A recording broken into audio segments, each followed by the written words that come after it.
Hello everyone, good evening to all of you. मैं पारुल चौहान स्वागत करती हूँ आपका आपके RWA परिवार में। कैसे हैं आप लोग? उम्मीद कर रही हूँ सभी लोग अच्छे होंगे, मस्त होंगे और अच्छे से अपनी पढ़ाई कर रहे होंगे।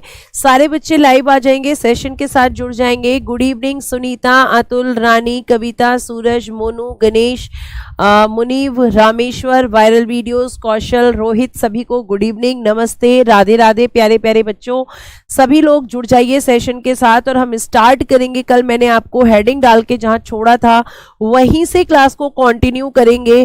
कल मैंने हेडिंग डाली थी प्रागैतिहासिक काल। तो प्रागैतिहासिक काल जिसे हमने 3 कालों के अंदर डिवाइड किया था, उसमें हम देखेंगे डिटेल में कि भाई पुरा पाषाण काल में स्थिति क्या थी, मध्य पाषाण काल में क्या स्थिति हुई और फिर नव पाषाण काल में क्या स्थिति हुई। ये सारी चीजें आज मैं आपको डिटेल के साथ पढ़ाऊंगी प्यारे बच्चे। तो जल्दी से सभी लोग लाइव आ जाएंगे। अब मैं आपको लेके चलूंगी इतिहास की तरफ, और इतिहास की तरफ ले जाने से पहले आपको कुछ जानकारी देना चाहूंगी आपके बैच को लेकर। आप सभी को एक चीज ध्यान रखनी है कि ये आपका जो RPF का बैच है, इसका नाम है रेल रक्षक बैच। इस बैच में आपको एक और चीज मैं बता दूं कि यहाँ पे इस बैच की जो कॉस्ट है वो 639, लेकिन ये केवल और केवल 3 डेज के लिए होगी, जिसमें आप जानते हैं कि 28, 29 और 30 अप्रैल ये 3 दिन तक आपको ये बैच 639 में मिलेगा। और उसके लिए आपको एक कूपन कोड यूज करना होगा RPF20। जब आप ये कूपन कोड अप्लाई करेंगे तब ये आपको 639 का मिलेगा, लेकिन ये डिस्काउंट केवल 3 दिन के लिए रहेगा। ओरिजिनल कॉस्ट इस बैच की 799 है। ठीक है, इसमें जो फीचर्स हैं वो लाइव क्लासेस हैं, डाउट ग्रुप्स हैं, क्लास नोट्स PDF है, मॉक टेस्ट है और एक्सपीरियंस टीचर ही आपको यहाँ पढ़ाएंगे। साथ साथ आपको बता दूं कि इस बैच में 20 अप्रैल से रजिस्ट्रेशन स्टार्ट हो चुके थे और कल से 28 अप्रैल से आपकी क्लासेस भी, डेमो क्लासेस भी स्टार्ट हो चुकी हैं। 3 दिन केवल ये क्लासेस आपकी YouTube पर रहेंगी। एक कल हो चुका है, अब आपके 2 डेमो बचे हैं, जिसमें से आज एक हो जाएगा और एक लास्ट डेमो आपका कल होगा। उसके बाद ये आपकी क्लासेस एप्लीकेशन पर ऑटोमेटिकली शिफ्ट हो जाएंगी। तो आप जल्दी से इसको ले सकते हैं। परचेस करने का जो प्रोसीजर है, आपको सबसे पहले रोजगार विद अंकित एप्लीकेशन को प्ले स्टोर से डाउनलोड करना है। डाउनलोड करने के बाद में आप जब एप्लीकेशन को ओपन करेंगे तो पेड क्लासेस का यहाँ पे ऑप्शन आएगा।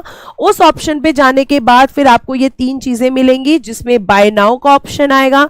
फिर आपको क्या करना है, अप्लाई कूपन कोड करना है। जैसे ही आप अप्लाई करेंगे ये बैच आपका कूपन कोड RPF20 के साथ आपको 639 में मिल जाएगा।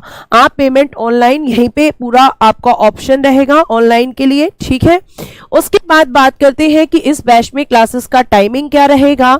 तो आपको ध्यान रखना है कि मैथ्स का टाइमिंग सुबह में 9 बजे रहने वाला है, रीजनिंग का टाइम 10 बजे है और इकोनॉमिक्स का टाइम 11 बजे है। ये आपकी 3 क्लासेस 9 बजे, ध्यान रखिएगा, मैथ्स, 10 बजे रीजनिंग और 11 बजे इकोनॉमिक्स है। 12 बजे फिर आपकी ज्योग्राफी है। देन उसके बाद में आपका 4 बजे हिस्ट्री है। जैसे ही हिस्ट्री खत्म होगी मैं ही आपको फिर इस बैच के अंदर पॉलिटी पढ़ाऊंगी। उसके बाद यहाँ पे साइंस की क्लास 8 बजे होगी। ठीक है, हिंदी और इंग्लिश दोनों ही शब्दों का यूज किया जाता है, आपको कहने की इसमें जरूरत नहीं है, बायलिंगुअल ही क्लास होगी। ठीक है, तो परेशान मत होइए। आगे चलते हैं और देखते हैं कि अब हमें आज जो पढ़ना है, हम पढ़ रहे हैं प्राचीन इतिहास। और प्राचीन इतिहास में बच्चा आप हेडिंग डालेंगे प्रागैतिहासिक काल। ठीक है, एक हेडिंग दीजिएगा प्रागैतिहासिक काल। प्रागैतिहासिक काल, ये आपको हेडिंग देनी है, प्रागैतिहासिक काल। ठीक है, जिसे हम कहते हैं pre historic period. Pre historic period, pre historic period, प्रागैतिहासिक काल। और इस काल के अंदर बच्चों हम सबसे पहले पढ़ेंगे, सबसे पहले आपको पढ़ना है पुरा पाषाण काल, कि भाई ये काल कैसा था, इसमें क्या क्या चीजें हुई थी, जिसे हम कहते हैं पैलियोलिथिक पीरियड। क्या कहते हैं? जिसे हम कहते हैं पैलियोलिथिक पीरियड। ठीक है प्यारे बच्चे, पैलियोलिथिक पीरियड और पुरा पाषाण काल, इसका मैंने कल भी आपको बताया था कि इसका अर्थ यानी कि इसका मीनिंग होता है पत्थरों का युग। क्या बोलेंगे इसको हम? पत्थरों का युग हम इसको बोलते हैं। पत्थरों का युग यानी कि एज ऑफ स्टोन। ठीक है, पत्थरों का युग हम इसे कहते हैं, जो कि आपका पूरा पाषाण काल है, या हम इसे ओल्ड स्टोन एज भी कह सकते हैं क्योंकि पुराना काल है। Old stone age. अब मेरी बात को ध्यान से सुनना। इस युग में, इस पूरे युग में किसका प्रयोग हुआ है? पत्थरों का। तरह तरह के पत्थरों का प्रयोग हुआ है जो अलग अलग शेप में आपको देखने के लिए मिल जाएंगे। तो ये क्या है? पत्थरों का युग होता है। ठीक है, आगे देखिएगा। जब हम इसके बारे में बात करते हैं तो इस युग में सबसे पहले इस युग का अध्ययन किसने किया? एक प्रश्न पूछा जाएगा कि इस युग में सबसे पहले अध्ययन किसने किया? सबसे पहले अध्ययन। ठीक है, अध्ययन को कहते हैं बेटा स्टडी। कि किसने इस युग की स्टडी की सबसे पहले? तो सबसे पहले अध्ययन किसने किया था? रॉबर्ट ब्रूस ने। सबसे पहले अध्ययन 1863 में एक व्यक्ति हैं रॉबर्ट ब्रूस, इन्होंने बेटा अध्ययन किया। फर्स्ट स्टडी करने वाली पर्सनैलिटी है रॉबर्ट ब्रूस, जो कि आप भी नोट्स में अपने कमेंट बॉक्स में लिख रहे हैं और साथ साथ जो बच्चे नोट्स बना रहे हैं वो बना सकते हैं। कब किया था? 1863 में, इसको जरूर ध्यान रखना। उसके बाद में इस युग में क्या हुआ है? पत्थर का उपयोग। क्या हुआ इस युग में? पत्थर का उपयोग हुआ है। यूज ऑफ स्टोन, यहाँ पे बहुत बड़े लेवल पे मनुष्य ने पत्थर का प्रयोग किया। ठीक है, तो पत्थरों का युग इसीलिए ही इसे कहा जाता है क्योंकि मैम यहाँ पर बहुत बड़े लेवल पर पत्थरों का प्रयोग हुआ है। आपको ध्यान रखना है कि पत्थर को यूज किया गया है, यूज ऑफ स्टोन, ध्यान रखिएगा। नेक्स्ट हम बात करते हैं कि इस युग में मनुष्य को शिकार का अल्प ज्ञान था। शिकार का अल्प ज्ञान मतलब उसको फुल नॉलेज नहीं थी। Had little knowledge of hunting, had little knowledge of hunting, had little knowledge of hunting, had little knowledge of hunting। शिकार का पूर्ण ज्ञान उसको नहीं था, बहुत हल्का सा ज्ञान था।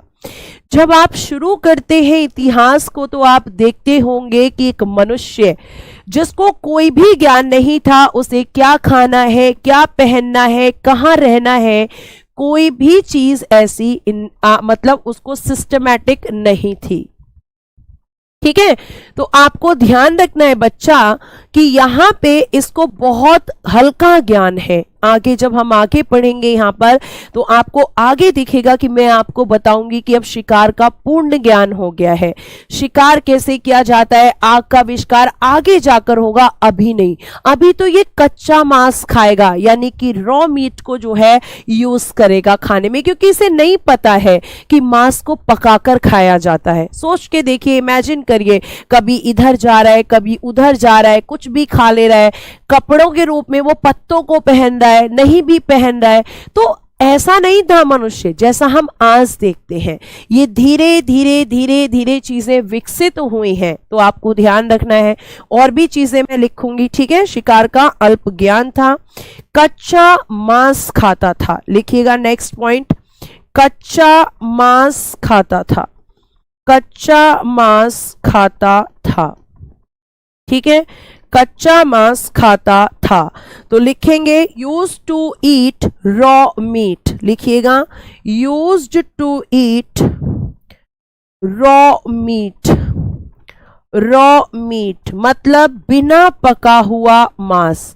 खाली ऐसे ही बिना पकाए, क्योंकि अब तक उसको नहीं पका है, पता है कि खाने को या मांस को पकाकर खाया जाता है, उसे ज्ञान नहीं है। ठीक है, तो used to eat raw meat. आगे देखिएगा नेक्स्ट, फिर इसमें आगे चलकर अब क्या हो रही है, आग की खोज इसके बाद हो रही है। तो इसने क्या डिस्कवर कर लिया, इसी युग में आग को डिस्कवर कर लिया। तो learn to light a fire, learn to light a fire, light a fire. ठीक है, learn to light a fire.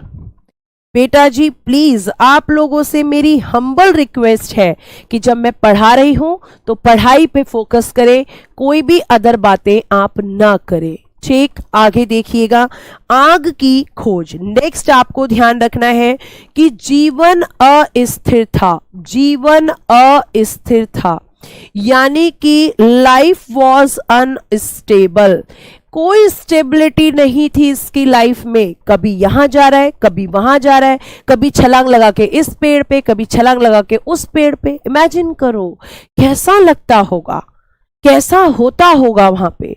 तो जीवन कैसा था, अस्थिर था, मतलब अनस्टेबल थी उसकी लाइफ। तो लाइफ वॉज अनस्टेबल, लिख दीजिएगा, life was unstable, life was unstable. ठीक है, जीवन अस्थिर था, जीवन इसका अस्थिर था, ध्यान रखिएगा। उसके बाद ये लोग खाना बदोश थे, खाना बदोश थे, मतलब इनको नहीं पता था कि खाने में क्या खाना चाहिए क्या नहीं खाना चाहिए।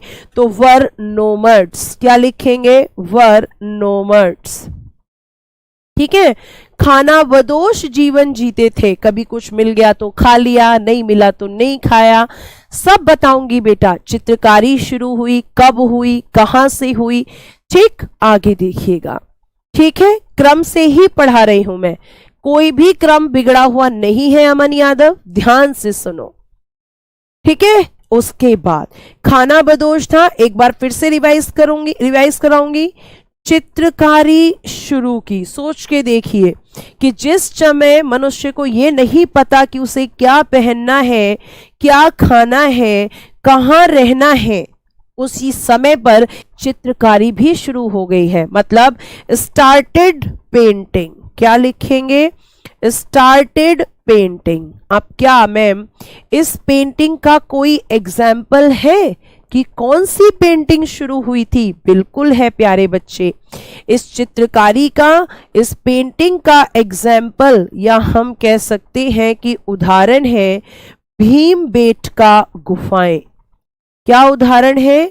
भीमबेटका गुफाएं इसका एग्जाम्पल है। गुफाएं, गुफाओं को कहते हैं बेटा केव्स।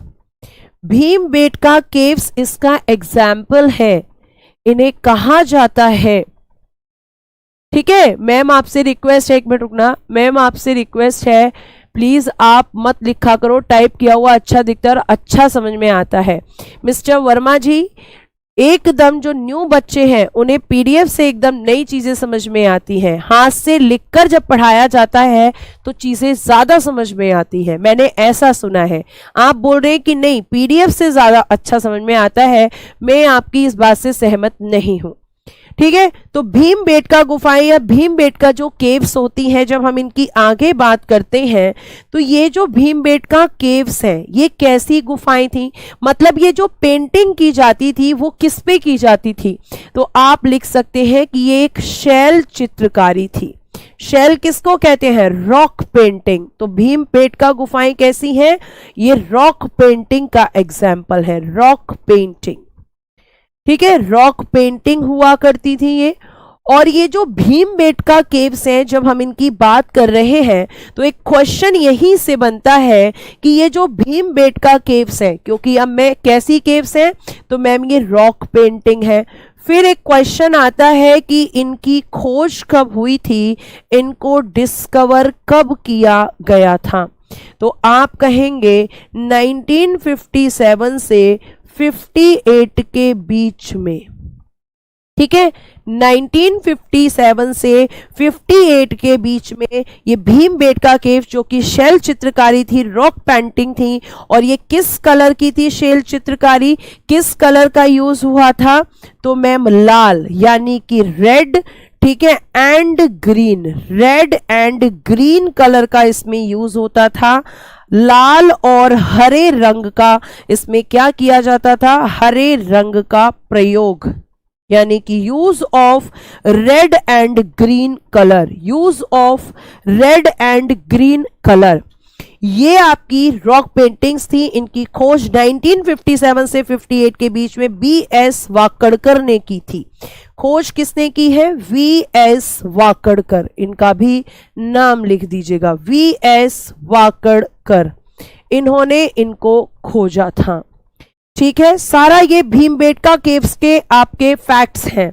उसके बाद नेक्स्ट क्वेश्चन यहीं से पूछा जाएगा कि ये जो केव्स है, ठीक है, लाल और हरे रंग की थी, रॉक पेंटिंग्स का एग्जाम्पल्स हैं, खोज किसने किया है। अब हम जानना चाहते हैं कि ये कहां पर है, तो आप लिखेंगे मध्य प्रदेश के रायसेन जिले में है, मध्य प्रदेश के रायसेन जिले में स्थित, मध्य प्रदेश के रायसेन जिले में स्थित।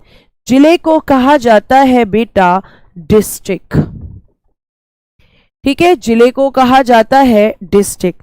रायसेन जिले में, रायसेन जिले में स्थित है, ठीक है।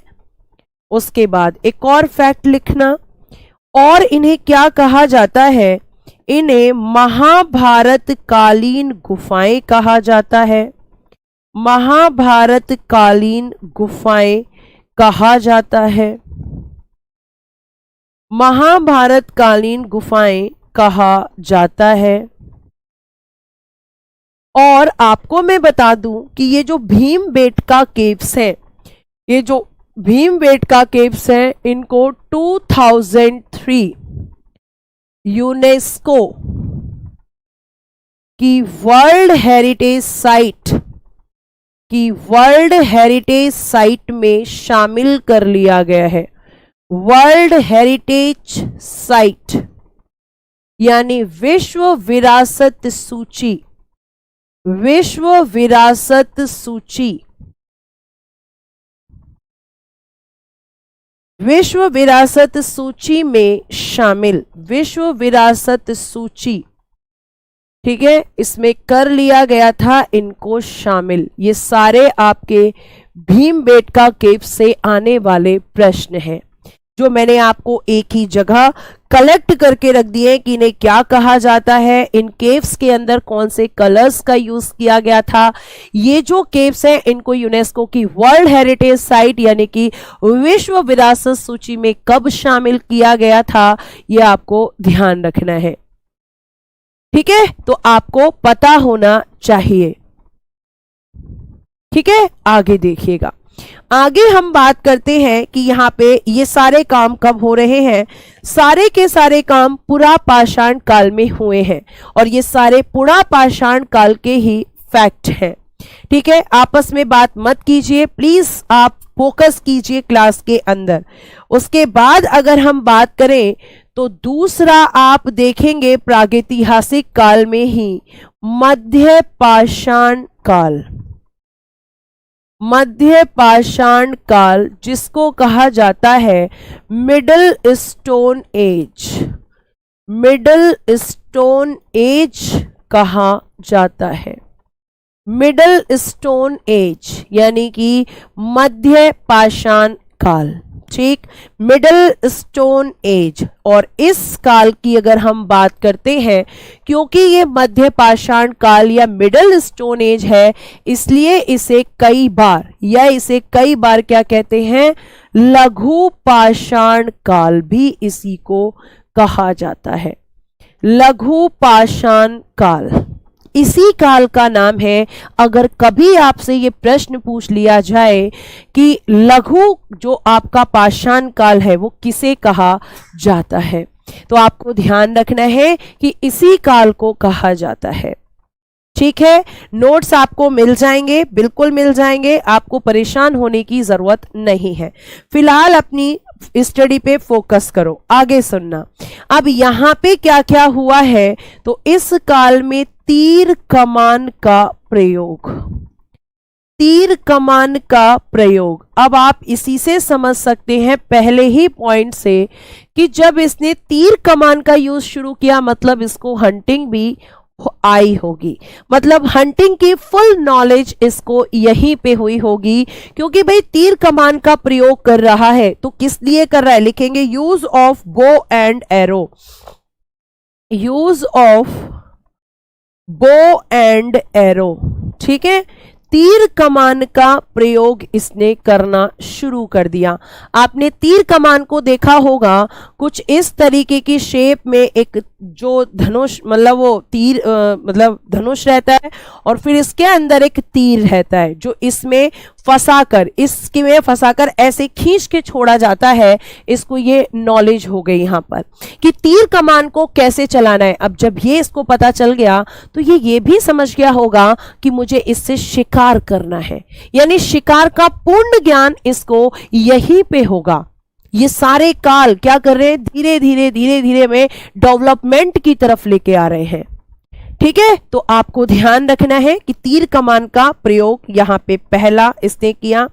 फिर हम दूसरा लिखेंगे कि जब इसने ये यूज किया तो शिकार का पूर्ण ज्ञान, शिकार का पूर्ण ज्ञान इसको हो गया, यानी कि फुल नॉलेज ऑफ हंटिंग। क्या लिखेंगे, फुल नॉलेज ऑफ हंटिंग, शिकार का पूर्ण ज्ञान, फुल नॉलेज ऑफ हंटिंग, कि शिकार कैसे किया जाता है ये इसे समझ में आने लग गया। पूरी तरीके से ये जान गया शिकार के बारे में, हंटिंग के बारे में। आगे चलिएगा, इसी टाइम पे बेटा पशुपालन यानी कि एनिमल हस्बेंड्री आपको देखने के लिए मिलेगा, एनिमल हस्बेंड्री।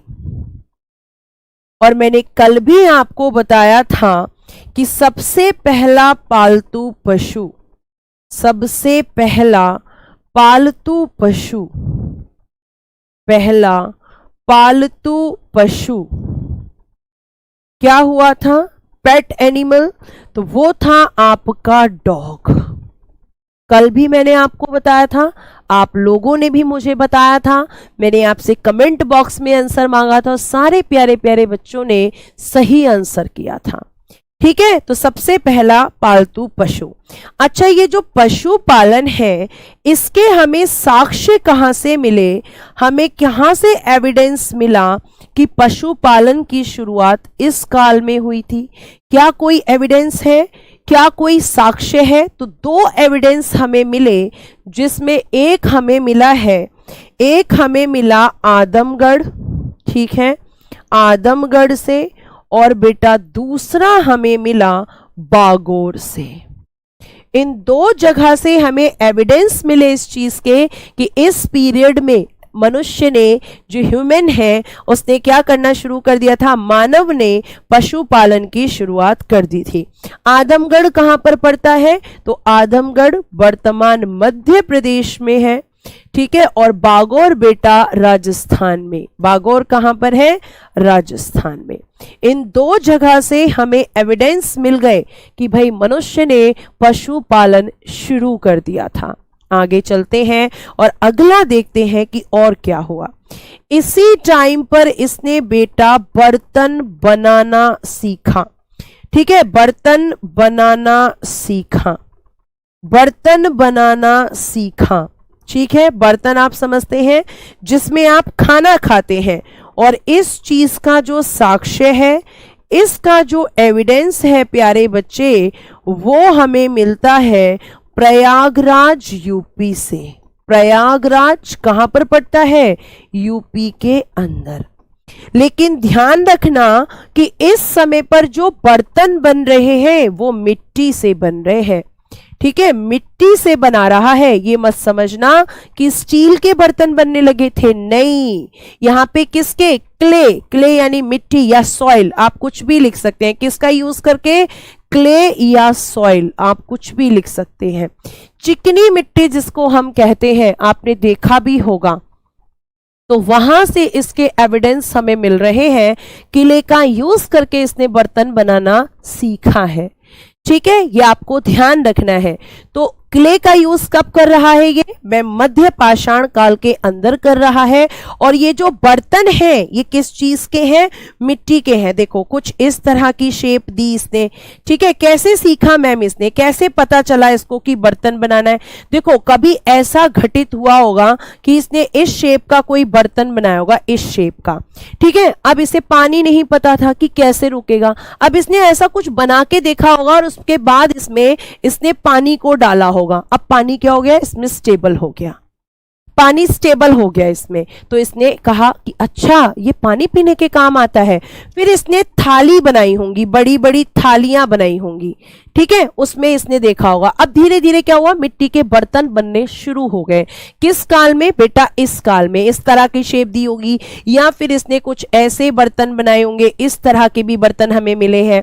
ठीक है, उसके अलावा हमें कुछ घड़े के शेप के भी यहाँ पे इस तरह के भी बर्तन मिले हैं। तो तरह तरह के बर्तन इसने बनाने शुरू कर दिए। कहां पर? इस काल के अंदर। लेकिन यूज किसका है? तो आपको ध्यान रखना है, यूज तो मैम क्ले का, मतलब क्ले का किया गया है, मिट्टी का किया गया है। ठीक है, ये आपको ध्यान रखना है। उसके बाद अगर हम बात करते हैं तो इसी काल में बेटा शव दफनाने के साक्ष्य भी मिलेंगे। तो शव दफनाने की प्रथा यहीं पे शुरू हुई थी। मैम चित्रकला तो मध्य पाषाण काल में, आप पुरा पाषाण काल बता रही हैं। नहीं, पुरा का पाषाण काल से शुरुआत होती है, जो कि आपकी आगे तक जाती है, लेकिन शुरुआत पुरा पाषाण काल में ही बेटा चित्रकारी की हो गई थी। आपको ध्यान रखना है, ये मैंने बिल्कुल सही आपको बताया है। ठीक, आगे देखिएगा, आगे क्या हुआ? शव दफनाने की, लिखिएगा जरा, शव दफनाने की प्रथा की शुरुआत। शव दफनाने की प्रथा की शुरुआत, शव दफनाने की प्रथा की शुरुआत। अच्छा, आप ये भी जान सकते हो कि देखो क्या हुआ होगा, कि इसको कैसे पता चला होगा। पहले इसको लिख लो, फिर मैं समझा देती हूँ कि भाई हम इसे कैसे कह सकते हैं। शव दफनाने की प्रथा की शुरुआत तो लिखेंगे, एग्जाम्पल भी मैं आपको दूंगी। Beginning of the practice, beginning of the practice of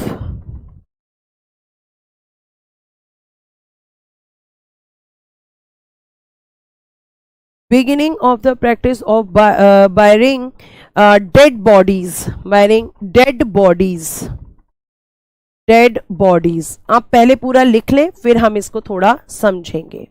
ठीक है, अच्छा, इसके हमें कहां कहां से एग्जाम्पल, मतलब कहां कहां से साक्ष्य मिले हैं, जिन आधारों पे हम ये कह सकते हैं कि भाई ये प्रथा शुरू हुई होगी। तो इसके एग्जाम्पल लिखिएगा। पहला एग्जाम्पल आप लिखेंगे लेखिया, लेखिया। ठीक है, लेखिया एक जगह है, कहां पर है? यूपी में है। यूपी में कहां पर? मिर्जापुर में। यूपी के मिर्जापुर में एक जगह है लेखिया, जहां से हमें मिले हैं 17 नर कंकाल। क्या मिले? 17 नर कंकाल हमें मिले हैं। 17 ह्यूमन स्केलेटन। ठीक है, 17 ह्यूमन स्केलेटन ये हमें लेखिया से मिले। जब हमें ये मिले तो हमें पता चला कि अच्छा डेड बॉडीज को दफना दिया जाता था। ठीक है, उसके बाद नेक्स्ट, उसके बाद है बेटा दमदमा। दमदमा जो कहां पर है? यूपी के अंदर है। यहां से क्या मिले? एक ही कब्र से, एक ही कब्र से 3 समाधि, एक ही कब्र से समाधि, एक ही कब्र से हमें 3 समाधि मिली है। ठीक है, एक ही कब्र से 3 समाधि कहां से मिली है? दमदमा यूपी से। दमदमा यूपी से हमें एक ही कब्र से 3 समाधियां मिली हैं, जिनमें हम बोलेंगे 3 tomb stones, 3 tomb stones, from same caves. 3 tombstones from the same games. From the same caves, the भी लगा दीजिएगा, from the same caves. The same caves. ठीक है, दूसरा एग्जाम्पल। तीसरा एग्जाम्पल लिखना, महदहा। महदहा ये भी कहां पड़ता है? यूपी में। और यहां से क्या मिला है? यहां से मिली है मैम युगल समाधि। बेटा सारा समझाऊंगी, एक बार बस आप आराम से लिख लो। युगल समाधि यानी कि कपल हमें मिला है, जिसे हम लिख सकते हैं कपल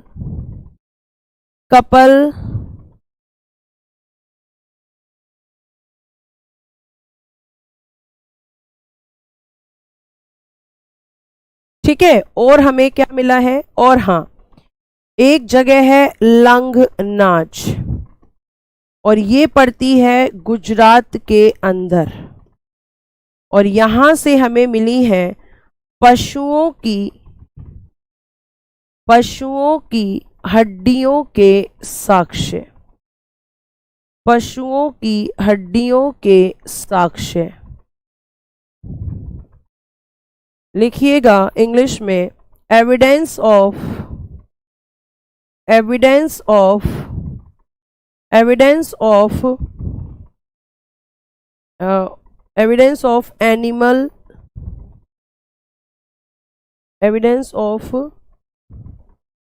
एनिमल बोन्स।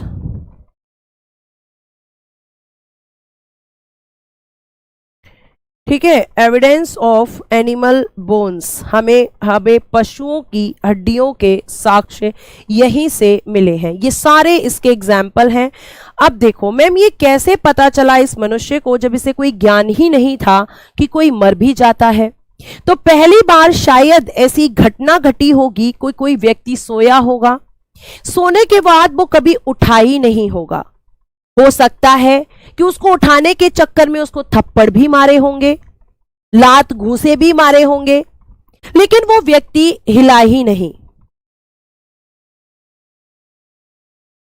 ठीक है, वो हमें हिला ही नहीं वो व्यक्ति। अच्छा, उसे पता चला, अच्छा ये तो उठ ही नहीं रहा है, ये तो हिल रहा है लेकिन कुछ बोल नहीं रहा है, ये बात नहीं कर रहा है। तो उसको पता चला कि अच्छा ये तो मर गया है, ऐसा कुछ हुआ होगा। हम यही एक्सपेक्टेशन करते हैं। ठीक है, बहुत मारा होगा मनुष्य ने, क्योंकि उसे तो पता ही नहीं था। फिर उसके बाद में क्या हुआ बेटा, कि यहां पर अगर हम बात करें तो आपको ध्यान रखना है कि उसके बाद उसने क्या किया, उसको एक जगह गड्ढा बनाया होगा और वहां पे गाड़ दिया होगा। तो जगह जगह पर कुछ ऐसी चीजें मिली, जहां पे अगर हम बात करें लेखिया की, तो यूपी मिर्जापुर में हमें 17 नरकंकाल मिले। दमदमा की अगर हम बात करें तो यहां से हमें एक ही कब्र से 3 समाधियां, हो सकता है एक परिवार एक साथ खत्म हो गया हो सकता है जिसमें मां, बेटी और बच्चा हो, जिसमें तीनों एक साथ खत्म हुए, उनकी डेड बॉडीज को यहां पे दफना दिया गया हो। ये भी आपको ध्यान रखना है। उसके बाद में अगर मैं बात करूं तो वो आपका युगल समाधि हो सकता है पति पत्नी हो या कोई प्रेमी जोड़ा हो। ठीक है, तो ये आपको ध्यान रखना है। ये सब पूरा पाषाण काल कहां बता रही हूं, तो मध्य पाषाण काल चल रहा है। आप लोग कहां पढ़ रहे हैं भाई, कहां पे पढ़ रहे हैं? ठीक, उसके बाद लंगनाज, गुजरात में हमें पशुओं की हड्डियों के भी साक्ष्य मिले हैं। यानी हम कह सकते हैं कि शव दफनाने की प्रथा यहां से शुरू हो चुकी थी। ठीक है, ये आपको ध्यान रखना है। तो ये सब मध्य पाषाण काल की घटनाएं हैं। अब अगर मैं बात करूं तो मध्य पाषाण काल में एक हेडिंग और डालना, मध्य पाषाण काल के प्रमुख स्थल।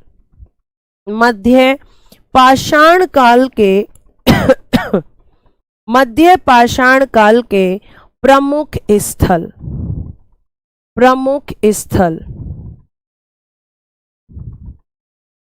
लिखना, main site of middle stone age. Middle stone age, ठीक है, मिडिल स्टोन एज, मध्य पाषाण काल के प्रमुख स्थल, जिसमें से एक लिखना सबसे पहले, संगनकल्लू। संगनकल्लू बहुत पूछा जाता है, मोस्ट इंपॉर्टेंट। यहां से क्या मिला है, राख का टीला। राख का टीला जब ये यहां से मिला तो ये भी इमेजिन किया गया कि शायद डेड बॉडीज को जलाया भी जाता होगा। तो यहां से क्या मिला है, राख का टीला, माउंड ऑफ एशेज लिख सकते हैं, mound of Ashes, mound of Ashes, ये यहां का एक प्रमुख स्थल था। संगनकल्लू याद रखिएगा, एक था कुचाई और एक है जलहल्ली, एक है कुचाई और एक है जलहल्ली, ये आपके यहां के प्रमुख स्थल हैं, ठीक है, जलहल्ली, कुचाई और संगनकल्लू। ठीक, आगे चल सकते हैं, आगे देख सकते हैं। तो ये सारी घटनाएं जो घटी हैं, ये सारी आपकी मध्य पाषाण काल में घटी हैं। अब हम बात करेंगे, नया आपका एक काल आएगा, नया एक पीरियड आएगा जिसे हम कहेंगे न्यू स्टोन एज, जिसमें हम हेडिंग देंगे नवपाषाण काल, लिखेंगे हम नवपाषाण काल, जिसको हम कहेंगे new stone age. New stone age प्यारे बच्चे आप इसके अंदर लिखेंगे, न्यू स्टोन एज, नवपाषाण काल यहां पे आपको दिखेगा। और जब हम नवपाषाण काल की बात कर रहे हैं तो सबसे पहला हमें क्या दिखेगा, कृषि की शुरुआत हुई है या कृषि का साक्ष्य, यानी हम केवल इतना लिख लेंगे, कृषि का साक्ष्य हमें यहां मिलता है। मतलब यहां पर कृषि की शुरुआत हो चुकी है, कृषि की जाने लगी है। और मैंने आपको पहले भी बताया था कि कृषि में जो पहली फसल यूज हुई थी प्यारे बच्चे, वो हुई थी जौ। कौन सी फसल यूज हुई थी, जौ यहाँ पे पहली फसल है। तो कृषि का जो साक्ष्य है वो हमें कहां से मिल रहा है वो भी हमें पता होना चाहिए। तो मेहरगढ़ पाकिस्तान से, यहाँ पे पहले इंग्लिश में लिखो evidence of agriculture, evidence of agriculture जो हमें कहां से मिल रहा है, तो आप कहेंगे कि मैम मेहरगढ़। मेहरगढ़ प्यारे बच्चे जो पाकिस्तान में है और किस नदी के किनारे है, तो बेलन नदी के किनारे, बेलन नदी के किनारे। यहां से हमें कृषि के साक्ष्य मिले।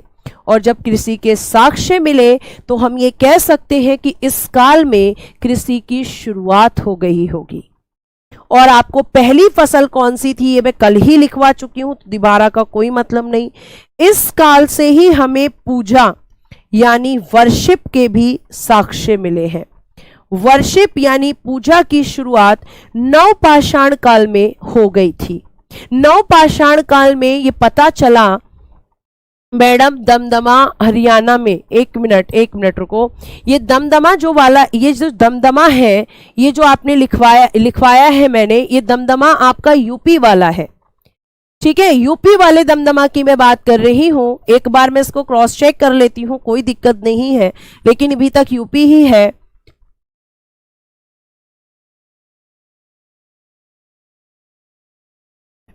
ठीक है, आगे देखिएगा, यूपी में है ये, ठीक, आगे देखिए। फिर पूजा, मतलब यहां वर्शिप शुरू हो गई। अब एकदम ऐसा तो है नहीं कि भगवान की मूर्ति बनाकर पूजने लगे होंगे, नहीं, लेकिन इन्होंने वृक्षों को पूजा होगा, शायद इन्हें लगा होगा कि हमें पूजा करनी चाहिए। ठीक है, तो आपको ध्यान रखना है,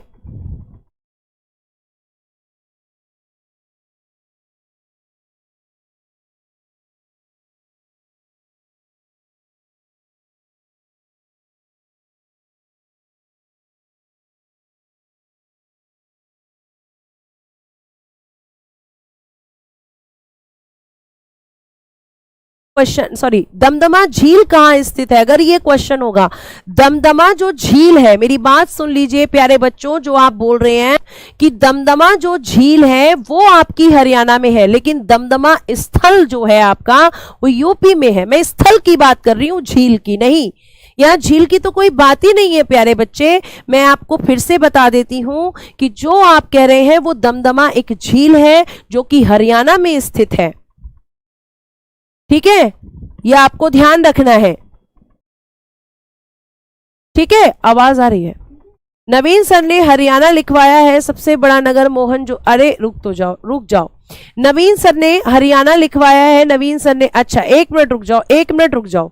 मैं यहाँ पे ऐसा करती हूं कि इसको देखो बेटा, यहाँ पे अगर हम दमदमा की बात कर रहे हैं तो ये यूपी के अंदर है, प्रतापगढ़ में से यूपी में। अगर आपसे पूछा जाए, अगर आपसे ये पूछा जाए कि दमदमा झील, ठीक है, दमदमा झील कहां पर है, तब आप कह सकते हैं कि ये हरियाणा में है। ठीक है, हरियाणा में है। और आप ये चाहते हैं तो मैं हरियाणा, प्रतापगढ़ यूपी होगा, ये यूपी वाला मैंने आपको बताया है। ठीक है, तो आप जो कह रहे हैं वो दमदमा झील है। क्लियर है? आप क्लियर है आपका? ठीक, चलिए बाकी एक बार क्रॉस चेक कर लिया जाएगा।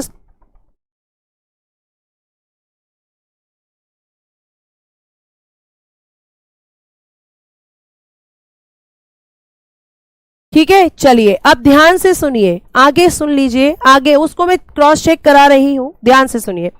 तो यहाँ पे वर्शिप शुरू हो गई, पूजा की शुरुआत हो गई। उसके बाद यहाँ पे क्या हुआ, पहिए का आविष्कार, पहिए का आविष्कार,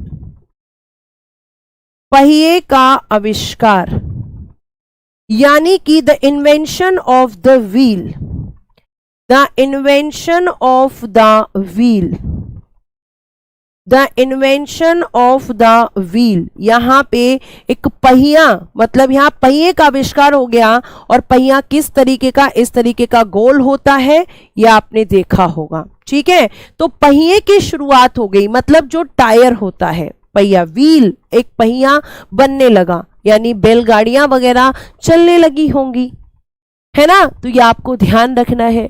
मैम भूतों का कब पता चला, बताएंगे, डेविल भूतों के बारे में भी बात करेंगे। ठीक है, तो आपको ध्यान रखना है। आगे देखिए, पहिए का आविष्कार। ठीक बेटा, एक एक पॉइंट में दो दो तीन तीन बार इसलिए बोल रही हूं ताकि आपको क्लास के अंदर ही याद हो जाए। पहिए का आविष्कार। उसके बाद में आगे हम बात करते हैं, यहां पे ध्यान रखना, इस काल में छोटे पत्थरों यानी कि स्मॉल स्टोन्स, इस काल में छोटे पत्थरों यानी कि स्मॉल स्टोन्स, छोटे छोटे पत्थर, मतलब पत्थरों की शेप अब छोटी छोटी हो गई, ये सब क्या है, स्मॉल स्टोन्स हैं, स्मॉल स्टोन्स, छोटे पत्थर। ठीक है, इस काल में छोटे पत्थरों का, इस काल में छोटे पत्थरों को माइक्रोलिथ, माइक्रोलिथ, माइक्रोलिथ, माइक्रोलिथ कहते हैं, माइक्रोलिथ कहते हैं, माइक्रोलिथ कहते हैं का प्रयोग सबसे ज्यादा हुआ, का प्रयोग सबसे ज्यादा हुआ, मतलब स्मॉल स्टोन्स का यूज हुआ। और इन्हीं स्मॉल स्टोन्स को यहां क्या नाम दिया गया है, माइक्रोलिथ कहा गया है। यही लिख देती हूं ताकि शॉर्ट में भी आपको ध्यान रहे, माइक्रोलिथ।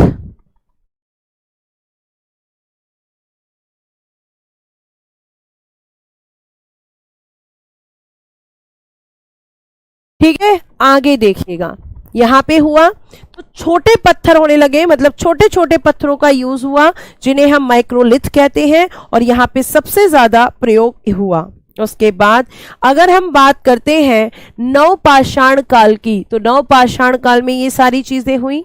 अब आप एक हेडिंग डालेंगे, नवपाषाण काल के प्रमुख स्थल, नवपाषाण काल के प्रमुख स्थल। के प्रमुख स्थल, ठीक है, मेन साइट ऑफ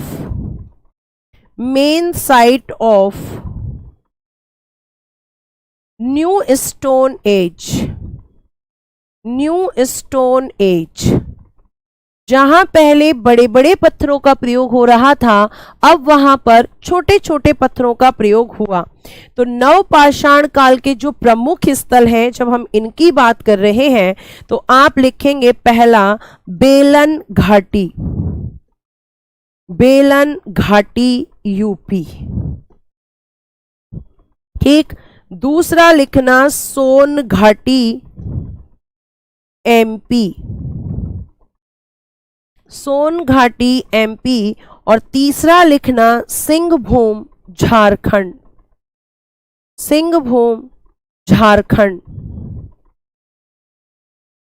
ये आपके नवपाषाण काल के जो है प्रमुख स्थल थे, बेलन घाटी, सोन घाटी और बेटा सिंहभूमि यानी झारखंड के अंदर जो स्थित है। ये सब नवपाषाण काल के अंदर ही आता है, ठीक है। और जो मैंने आपको बताया है दमदमा, जो आप बोल रहे बार बार हरियाणा, बेटा वो यूपी, प्रतापगढ़ यूपी ही होगा, वो सही लिखा हुआ है, ठीक है। तो ये आपको ध्यान रखना है। समझाऊंगी दोबारा से, क्विक रिवीजन की तरफ भी तुम्हें लेके जाऊंगी, परेशान होने की जरूरत नहीं है तुम्हें, ठीक है।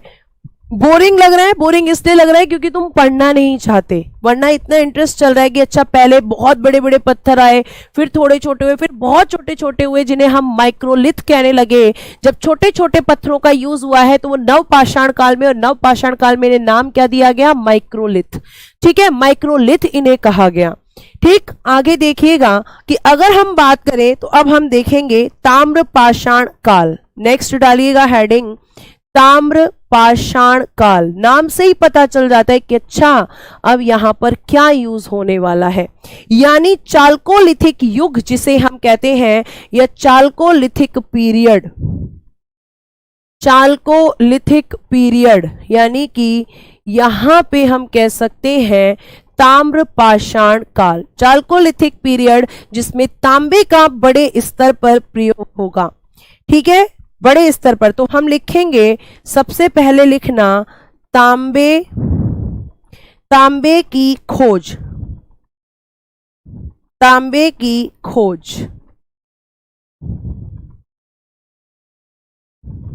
इस काल में तांबे की खोज हो चुकी है। डिस्कवर ऑफ कॉपर, इस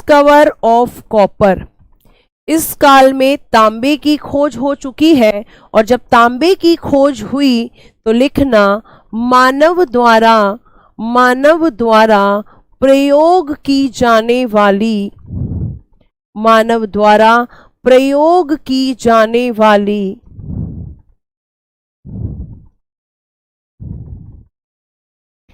ठीक है, आपको ध्यान रखना है मानव द्वारा प्रयोग की जाने वाली पहली धातु यानी कि फर्स्ट मेटल, इंग्लिश में लिखना फर्स्ट मेटल, जिसका यूज मनुष्य ने किया, जिसमें आप एक क्रम लिख सकते हैं कि सबसे पहले तांबा यानी कि कॉपर, इसको इंग्लिश में बोलेंगे। तांबे के बाद बेटा फिर आपका आएगा कांसा, जिसे हम प्यारे बच्चे ब्रोंज बोलेंगे, ब्रोंज।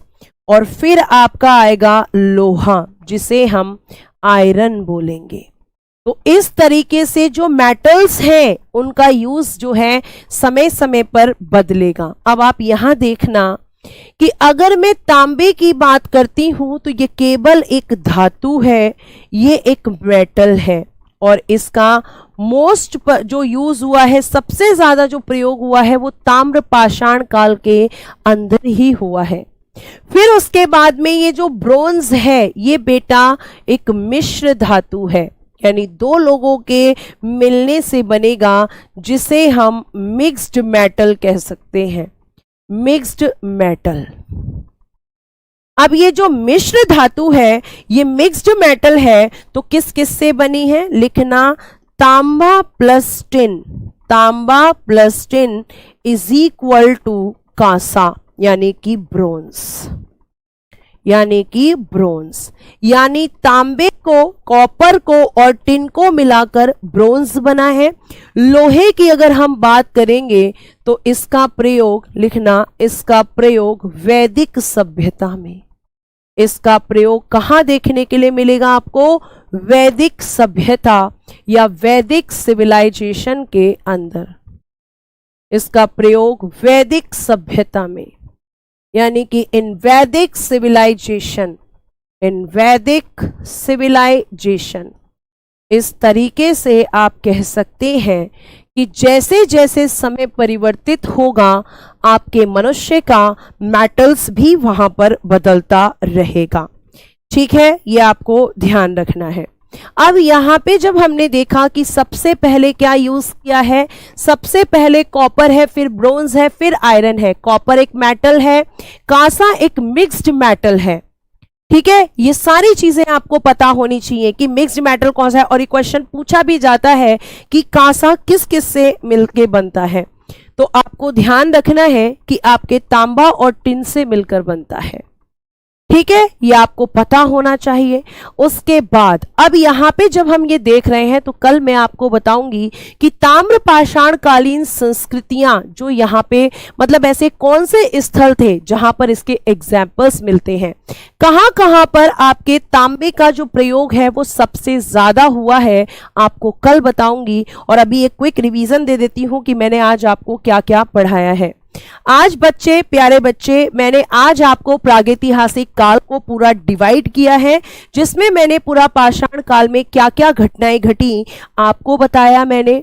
ठीक है, और उसके बाद मैंने आपको यहीं पे बताया, उसके बाद मैंने मध्य पाषाण काल की, मध्य पाषाण काल में मनुष्य में और क्या क्या सुधार हुआ ये सब मैंने आपको बताया। ठीक है, उसके बाद देखिएगा फिर मैंने आपको बताया यहाँ पे उनके एग्जाम्पल्स की, मध्य पाषाण काल के प्रमुख स्थल क्या थे। उसके बाद मैंने आपको नव पाषाण काल बताया और नव पाषाण काल के प्रमुख स्थल बताए। नव पाषाण काल को खत्म करके मैंने ताम्र पाषाण काल युग शुरू किया, जिसमें मैंने बताया कि मनुष्य ने सबसे पहले तांबे का, फिर आगे चलकर कांसे का और फिर बेटा लोहे का प्रयोग करेगा। तो ये कैसे कैसे प्रयोग होगा, सबसे पहले हम तांबे के एग्जाम्पल्स देखेंगे। तो आज के लिए मैं क्लास को यहीं पे विराम दूंगी और कल मैं इसके एग्जाम्पल्स आपके सामने लेके आऊंगी, और कल ही मैं इंडस वैली सिविलाइजेशन, सिंधु घाटी सभ्यता को शुरू करूंगी आपके सामने। और उसमें आपको सिंधु घाटी सभ्यता कैसी थी, क्या समाज था, कैसे लोग थे, व्यापार होता था नहीं होता था तो कैसे होता था, कहां कहां से होता था, सारी चीजें हम उस चैप्टर में जान लेंगे। आज के लिए मैं इतना ही। आपसे बस एक रिक्वेस्ट है, क्लास आपको कैसी लगी ये एक कमेंट मेरे लिए जरूर कर दीजिएगा। अगर आपको क्लास अच्छी लगी है तो, और कोई भी शिकायत है तो वो भी लिख दीजिएगा, उस पर भी फिर मैं काम करूंगी। आज के लिए प्यारे बच्चे धन्यवाद, bye bye, take care and good day.